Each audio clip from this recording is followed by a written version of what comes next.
Right now, someone is manipulating you, and you have no idea it's happening. Salespeople, marketers, politicians, even people you trust. They're using psychological tactics that bypass your conscious mind and go straight to your behavior. By the end of this video, you'll see these tricks everywhere, and once you see them, you can never unsee them. Dark psychology isn't some conspiracy theory, it's a real field of study. Psychologists, marketers, and influence experts have spent decades researching how to change human behavior without people realizing it. These techniques are used in advertising, sales, politics, relationships, and even everyday conversations. Some are harmless, others are borderline unethical. We're breaking down 7 of the most powerful manipulation tactics used on you every single day. These aren't theoretical. You've fallen for at least 3 of them this week. The difference between being manipulated and being informed? Awareness. Let's get aware. Let's start with one of the oldest tricks in the book, the foot in the door technique. And if you've ever agreed to something big after saying yes to something small, you've been played. Here's how it works. Someone asks you for a small favor. You say yes because it's easy. Later, they ask for a much bigger favor, and psychologically, you're more likely to say yes again. This was proven in a classic psychology experiment. Researchers asked homeowners to put a tiny sticker in their window supporting safe driving. Most people agreed. It was harmless. 2 weeks later, they came back with a massive, ugly billboard for their lawn. The same message, just bigger. People who had agreed to the small sticker were 4 times more likely to accept the giant billboard. Why?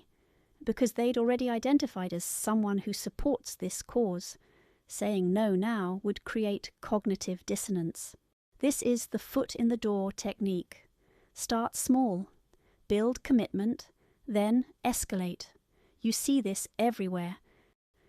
The initial commitment is always small, the later ask is always bigger. And once you've said yes once, saying no becomes psychologically harder. So what do? Recognize the pattern. If someone asks for a small favor and you suspect a bigger ask is coming, decide now whether you want to be involved at all. Don't let the small yes trap you into a big yes you'll regret. Okay, so you've learned to spot the foot in the door. Good. But here's a tactic that works in reverse. And it's how stores get you to spend money you never planned to spend. It's called the door-in-the-face technique. And if you've ever bought something expensive after rejecting something even more expensive, they got you. This technique is the opposite of foot in the door. Instead of starting small, you start absurdly large. Then you retreat to what you actually wanted all along. Here's the classic example. A salesperson shows you a car for $60,000. You laugh, way too expensive. Then they say, okay, let me show you something more reasonable. They bring out a $40,000 car. Suddenly, $40,000 feels like a bargain. But here's the truth. You came in planning to spend $25,000. They just anchored you to $60,000, so $40,000 seems cheap by comparison. This works because of a psychological principle called reciprocal concessions. When someone makes a concession for you, like lowering the price, you feel obligated to make a concession back. And your concession is buying the car. Know your real budget before the conversation starts. Don't let someone else's inflated number become your anchor. Decide what you're willing to pay and don't budge just because they lowered an artificially high price. All right, you're seeing the pattern. Manipulators control the frame of the conversation, but there's another tactic that doesn't require conversation at all. It just requires a clock. The scarcity principle. And if you've ever bought something because there were only 2 left in stock, congratulations, you've been manipulated by one of the most powerful psychological triggers in existence. Scarcity works on a simple psychological truth. Humans want what they can't have. When something is rare or running out, we value it more, even if we didn't want it 5 minutes ago. Psychologist Robert Cialdini tested this with cookies. He put cookies in 2 jars. One jar had 10 cookies. The other had 2. Then he asked people to rate how good the cookies tasted. Same cookies, same recipe. But the cookies from the nearly empty jar were rated as significantly better. Scarcity created perceived value. Marketers know this. That's why you see only 3 left in stock on Amazon. That's why Black Friday sales have timers. That's why limited edition sneakers sell out in seconds. The scarcity might be real, or it might be completely fabricated, but it doesn't matter. Your brain reacts the same way. You feel urgency. You feel fear of missing out. You buy. Airlines use this ruthlessly. Only 2 seats left at this price. Is that true? Maybe. Or maybe they're just creating urgency so you book now instead of shopping around. Ask yourself, did I want this before I knew it was scarce? If the answer is no, walk away. Scarcity is manufactured. Your money is real. Now let's talk about the trick that makes you trust people you shouldn't. And it's terrifyingly simple. Authority bias. If someone looks like an expert, talks like an expert, or is introduced as an expert, you'll believe them, even when they're lying. Stanley Milgram proved this in one of psychology's most disturbing experiments. He put people in a room with someone in a lab coat, an authority figure. The authority told them to administer electric shocks to another person. Fake shocks. But the participants didn't know that. 65% of people delivered what they believed were lethal shocks. Why? Because the person in the lab coat told them to. Authority overrode their moral judgment. This bias is everywhere. Toothpaste commercials show actors in white coats. Financial advisors use impressive titles. Influencers buy fake credentials to seem legitimate. They look the part. They sound confident. Your brain assumes they know what they're talking about. And it works. We are hardwired to trust authority. In evolutionary terms, listening to the tribe leader kept you alive. But in modern society, authority is often a costume. Here's the dark part. Even real experts manipulate you with authority bias. A financial advisor might recommend investments that earn them commission, not you profit. A doctor might prescribe medication because a pharmaceutical company paid them to. The solution? Verify credentials. Ask questions. Just because someone has a title doesn't mean they have your best interests at heart. Authority is a costume. Always check what's underneath. Authority makes you trust individuals, but the next trick makes you trust crowds, and crowds are often dead wrong. Social proof. If everyone's doing it, it must be right, except when everyone is wrong, which is more often than you think. Humans are social animals. We look to others to figure out correct behavior. If a restaurant is packed, we assume the food is good. If a book is a bestseller, we assume it's worth reading. If everyone's buying a stock, we assume it's a smart investment. But social proof is easy to fake, and manipulators know this. Restaurants hire people to stand in line outside to create the illusion of popularity. Authors buy fake reviews to get on bestseller lists. Companies buy fake followers to seem credible. Even when social proof is real, it's often misleading. Remember GameStop? Millions of people bought the stock because everyone else was buying. Social proof created a frenzy. The stock crashed. The crowd was wrong. The same thing happens with fashion trends, diet fads, and viral challenges. Everyone's doing it, so it must be good. Except it's not. It's just popular. Manipulators weaponize this. 9 out of 10 people choose this product. Really? Or did you just survey 10 of your employees? This video has 10 million views. Okay, but how many of those are bots? Social proof makes you follow the crowd without thinking, and crowds don't think.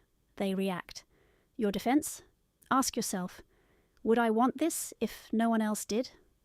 If the answer is no, you're being manipulated by social proof. Make decisions based on your values, not other people's behavior. Okay? You've seen 5 tricks. Here's where it gets even darker, because the next tactic doesn't appeal to your logic. It bypasses it entirely. Emotional manipulation through storytelling. Facts are boring. Stories are powerful. And manipulators always choose the story. Think about the last charity commercial you saw. Did they show you statistics about poverty? No. They showed you a single child, big eyes, sad music, a name, a story. That's not an accident. Research shows people donate more to a single identifiable victim than to millions of unnamed victims. One story is more powerful than 1,000 facts. Politicians know this. They don't campaign on policy. They campaign on stories. The single mom who couldn't afford healthcare, the veteran who was failed by the system. These stories trigger emotion, and emotion drives action. Manipulators use this ruthlessly. Salespeople don't sell you a car with specs. They sell you freedom, adventure, status. They tell you a story about who you'll become when you own it. Multi-level marketing schemes don't recruit with business models. They recruit with success stories. I was broke, now I'm rich. You can be too. The story is compelling. The reality is most people lose money. Here's why this works. Stories activate your brain differently than facts. When you hear a story, you experience it emotionally. Your defense is lower. You stop analyzing. You start feeling. And when you're feeling, you're not thinking. That's when manipulators strike. The counter. Separate the story from the decision. Ask yourself, if I remove the emotional narrative, does this still make sense? If the answer is no, you're being manipulated by a story, not convinced by facts. All right, final trick. And this one is the most insidious because it uses your own values against you. The consistency principle. Once you say you believe something, you'll defend it. Even when you're wrong, even when it hurts you. Humans have a deep psychological need to be consistent with their past statements and beliefs. If you say you support something publicly, you'll keep supporting it, even if new evidence proves you wrong. This is how cults work. They don't brainwash you overnight. They get small commitments first. Attend a meeting, read a pamphlet, make a small donation. Each small yes makes the next yes easier.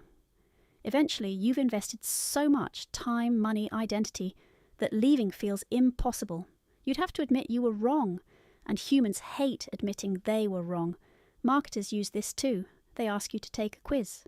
What's your skincare type? You answer questions. Now you're invested.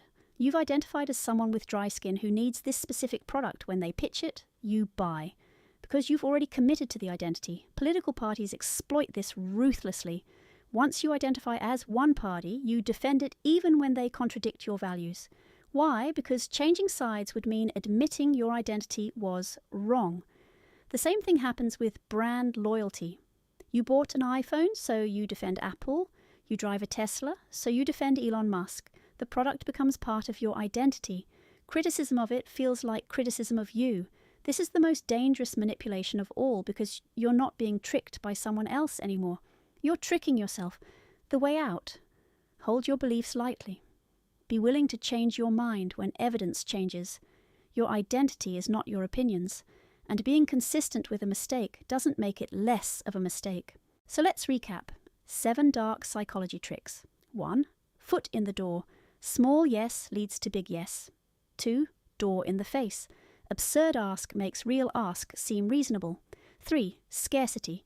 Limited availability creates urgency. 4. Authority bias. Titles and credentials create trust. 5. Social proof. Everyone's doing it, so it must be right.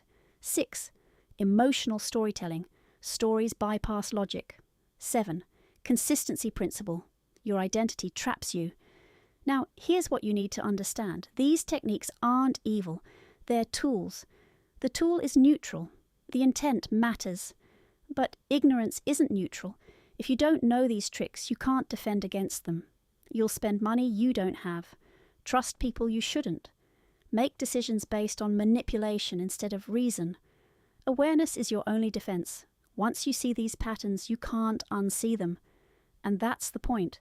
You're going to notice these tricks everywhere now. In ads, in relationships, in politics. And when you do, you get to choose. Play along or walk away. Because the moment you understand the game, you stop being a pawn. So what do you actually do with this information? First, slow down. Manipulators rely on fast decisions, pressure, urgency, emotion. When someone wants an answer now, that's a red flag. Take time, think it through. Second, question your emotions. If you feel intense urgency, fear, excitement, or obligation, pause. Ask yourself, am I feeling this because it's real, or because someone wants me to feel this? Third, check your consistency bias. If you're defending something just because you've always believed it, reconsider. Your past self didn't have the information you have now. It's okay to change your mind. Fourth, separate stories from facts. Stories are designed to make you feel. Facts are designed to inform. Make decisions based on information, not emotion. And finally, remember this. Being manipulated doesn't make you stupid. These tactics work on everyone. Psychologists, CEOs, you, me. The difference is whether you're aware enough to catch it. Now you are. Use this knowledge ethically. Don't become the manipulator. Be the person who sees through the manipulation and chooses freely. That's real power. If this video changed how you see the world, hit that subscribe button. I break down the psychology behind manipulation, money, and decision-making every single week. Drop a comment. Which of these 7 tricks have you fallen for? I'm betting at least 3. No judgment, we've all been there. And if you want to go even deeper into how psychology controls behavior, check out my video on workplace manipulation. It's linked right there. Thanks for watching. Stay sharp. I'll see you in the next one.